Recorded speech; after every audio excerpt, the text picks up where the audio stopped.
Say, man, I appreciate that. But this is what I figured out. I figured out that people are going to pay regardless. They just need to figure out how they're going to pay. You can either pay by not paying anybody, jumping out into a field, and then learning the hard way by making a mistake. Now, that actually is the most costly way to figure it out. And probably a lot of the ways how I figured out stuff. I made a lot of costly mistakes. Now, you can pay in time, meaning you can be doing your own research.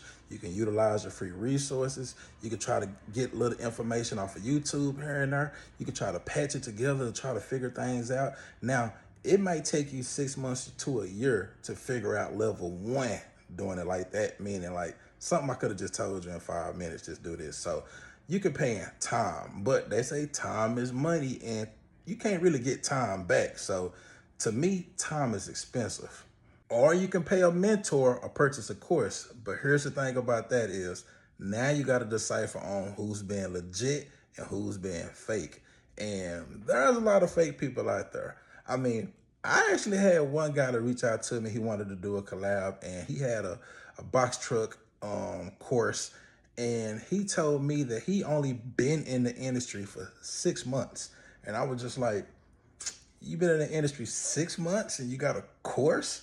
He was like, yeah. And I asked him a couple of questions that he didn't know. And I was just like, and you got a course. But here's the thing. His course was $1,000 and he had a lot of followers and a lot of people purchasing his program. I just politely told him, I don't think I'll be able to work with you, but I do wish you the best, and moved on. Another thing that you might need to take into consideration when finding a mentor is the style or how they run their business. Does that fit your characteristics or how you want to run your business? Okay, I'm into government contracting and I'm into logistics. Another guy might be into government contracting, into logistics, but he might be teaching something totally different, even though we're in the same industry, because he just runs his business differently than how I run my business. So we teaching two different things. Example, 3 trucking companies. The first guy is a guy who loves to drive his truck. He don't want nobody else turn up his truck. He's a one-man show. He like to do his loads, go home, and while he's at home, his truck is parked. That's guy number 1.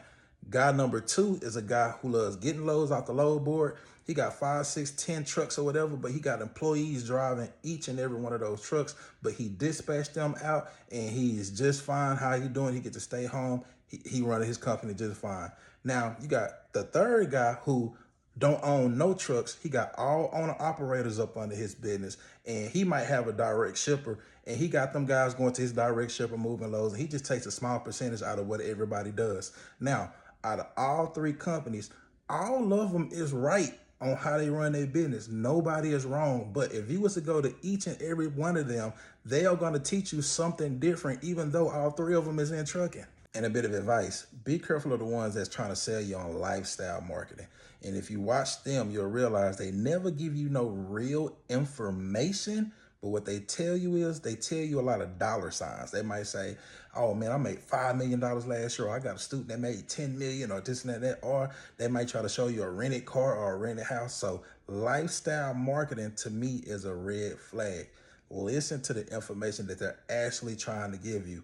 I don't have to do that because I just give you straight information.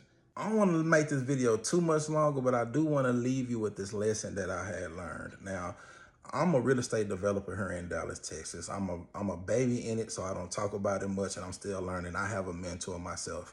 Now, when I first got in it, I was learning from my mentor, and I felt like I was ready to go buy some land, and I didn't consult my mentor about it. And so I got to look at that land. I was just about to purchase it, but something told me I need to talk to my mentor first and just run the land by her because it's a woman and see, just have her look over it. And she asked me first, did you do a perk test on the land? And then she said, did you check with the county and see if there's any trees on it that can't be cut down? And I did it. Now, the thing about this land is it's right outside of Dallas, and it was only going to cost me $45,000. And from looking at the land, I thought the land was a steal, but she told me to do those few things, and I knew it, but I was trying to move fast because I was just anxious to buy something. And I checked with the city. I made sure that it had water and waste. Did the perk test. It didn't pass it, meaning that I wouldn't have been able to actually build a house on that land. And on top of that, it had a tree right in the middle of it. And she said, if it has a tree right in the middle or something that look like it's a piece of land that like it should have been built on already, and they got a tree or something, like maybe that tree, the city has it to where you're not supposed to cut it down. And I'll be down, that tree was not supposed to be cut down. If I had cut down that tree, I would have had to plant some more trees on top of it getting fined. And there was a good chance I wouldn't have been able to resell that land after I bought it. So it actually saved me $45,000 by having a mentor and running that by her first before I actually made that real big, huge mistake. All right, but anyways, A to Z Training Ultra, just $78. I think it's worth the investment. Peace.